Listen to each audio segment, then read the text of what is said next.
अस्सलाम वालेकुम।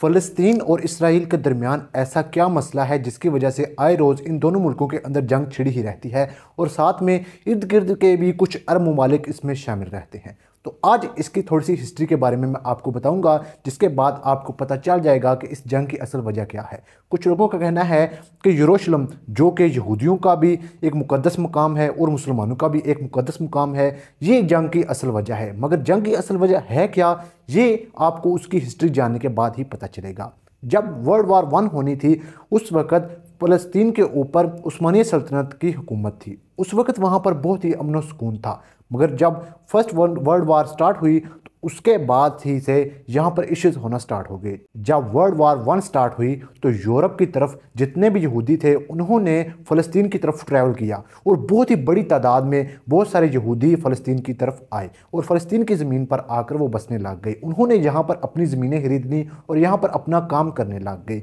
मगर यहाँ पर उस वक़्त भी कोई खून खराबा नहीं हो रहा था। मगर जब वर्ल्ड वार टू शुरू हुई, जब यहूदियों को यूरोप की सरजमीन पर बहुत बुरी तरह से हिटलर ने पीटा, तो वहाँ से वो भाग भाग कर फ़लस्तीन की सरजमीन पर आने लग गए। और उनका अब ये पॉइंट था कि उनको अब एक अलग से स्टेट बनानी थी। और जब बहुत सारे यहूदी अरब की इस सरजमीन पर आ पहुँचे तो उन्होंने सोच लिया कि हमें इसी सरजमीन को अपनी एक अलग स्टेट बनाना है। और इसमें यूनाइटेड नेशन अमेरिका ने उनका पूरा पूरा साथ दिया। जब वो लोग यहाँ पर आकर बस गए तो उन्होंने फ़लस्तीनियों को उनकी अपनी ही ज़मीन से बाहर निकाल फेंका। जब ये दोनों मुसलमान और यहूदी आपस में लड़ने झगड़ने लग गए तो इन दोनों को अलग-अलग करने के बारे में सोचा गया।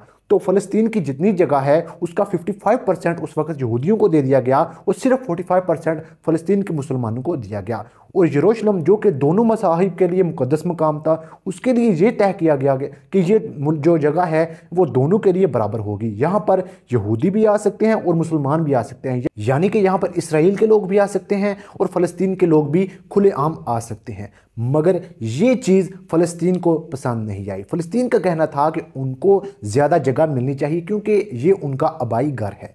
तो इसके लिए उन्होंने इसराइल के साथ जंग स्टार्ट कर दी। जब इसराइल के साथ जंग स्टार्ट हुई तो इसराइल ने भी अपनी पूरी कुव्वत दिखाई और अपना पूरे ताकत से फ़लस्तीन के साथ जंग की। और जिसके बाद उन्होंने फ़लस्तीन के जो इलाके 45% इनको दिए गए थे उनमें से भी बहुत सारे इलाकों पर कब्ज़ा कर लिया और उसके अंदर यरूशलेम की ये जो मकाम है इसको भी अपने कब्ज़े में ले लिया। उसके बाद से ही फ़लस्तीन और इसराइल के दरमियान से ये सारे झगड़े स्टार्ट रहे हैं और इसमें यूनाइटेड नेशन ने हमेशा से ही इसराइल का साथ दिया है। मगर अरब के अंदर जितने भी मुस्लिम ममालिक हैं उनमें से बहुत ही चंद ने फ़लस्तीन का साथ दिया है।